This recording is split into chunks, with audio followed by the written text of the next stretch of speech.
Monsieur Lellouche.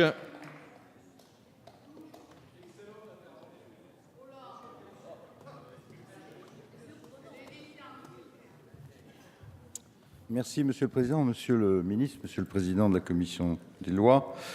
Vous nous demandez donc de proroger pour la troisième fois et pour 2 mois l'état d'urgence qui avait été instauré dans notre pays le 14 novembre dernier par décret du Président de la République, prorogé une première fois par une loi du 20 novembre, une deuxième fois par une loi du 19 février, au vu de la situation sécuritaire que connaît notre pays et que vient de rappeler Éric Ciotti.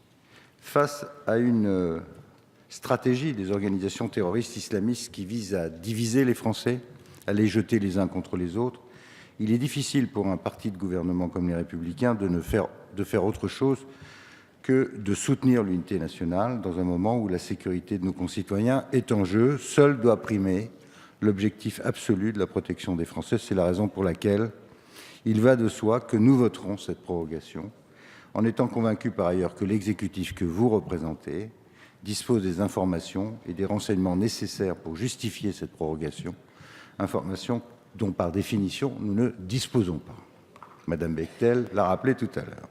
Ceci posé, je ne vous cache pas, pour ma part, que votre démarche n'est pas sans susciter un certain nombre d'interrogations.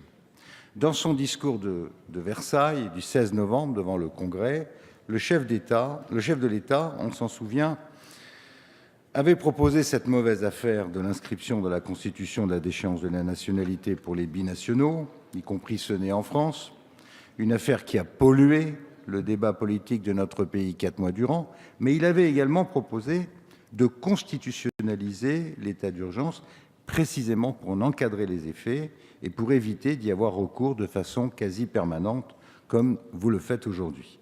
Ce qui finit par dénaturer son caractère même. L'urgence, en effet, ne peut pas être le droit ordinaire et permanent dans une démocratie.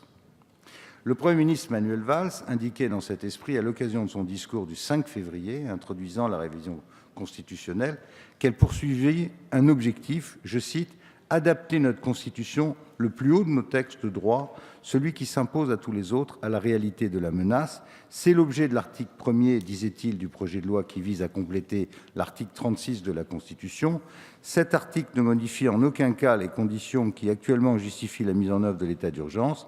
Il encadrera au contraire strictement les motifs de son déclenchement et de sa prorogation. Ils ne pourront plus, comme c'est aujourd'hui le cas, être modifiés par une loi ordinaire. Nous graverons ainsi, selon l'expression consacrée dans le marbre, le caractère exceptionnel de l'état d'urgence. Force est de constater que ce caractère exceptionnel dure au point de devenir ordinaire. Dans un deuxième temps, vous avez engagé début mars une réforme importante du Code de procédure pénale ainsi que d'autres aspects de notre droit, de façon à permettre précisément d'augmenter les moyens d'investigation des forces de sécurité et de la justice pour lutter contre le terrorisme. Si je comprends bien, par conséquent, au vu de votre souhait de proroger l'état d'urgence aujourd'hui, vous considérez donc que les dispositions que nous venons de voter début mars et que nous achevons ce matin même ne vous paraissent pas suffisantes compte tenu du degré de gravité de la menace.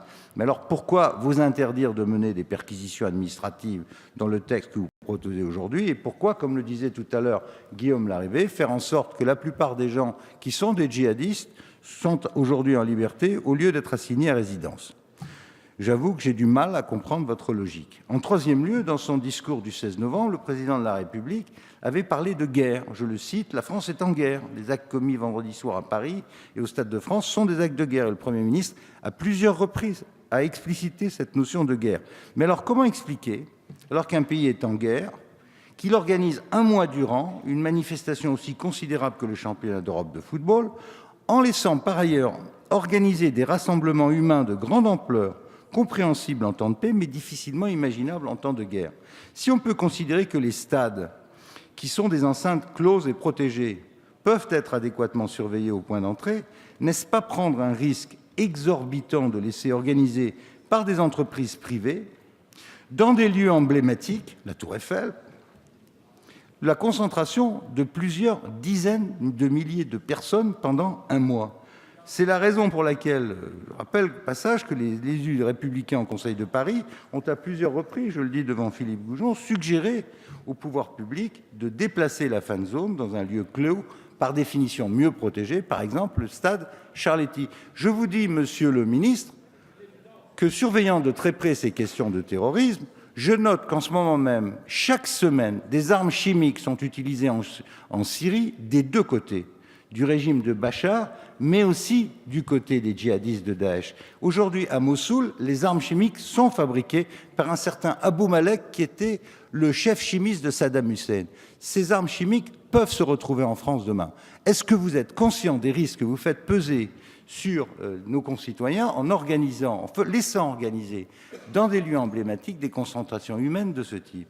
Et quid alors de toutes les autres représentations télévisées dans des lieux publics, cafés, commerces, associations? J'ai sous la main une lettre du préfet de police de Paris datée du 9 mai 2016 dans laquelle le préfet de police écrit noir sur blanc que de telles manifestations, c'est-à-dire hors la fan zone, ne pourront pas solliciter l'appui de la police, faute de moyens suffisants, je le cite, sauf en situation d'urgence.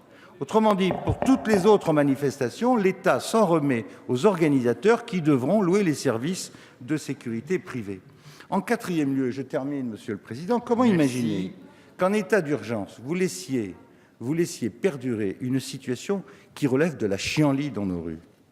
On en est à des niveaux de violence contre les policiers que nous déplorons et qui sont inacceptables. Je dénonce non seulement ces attaques, bien sûr que nous sommes aux côtés des policiers, mais franchement, Monsieur le Ministre, nous allons voter ce texte, mais j'ai du mal à comprendre la cohérence de votre politique. La parole est à Madame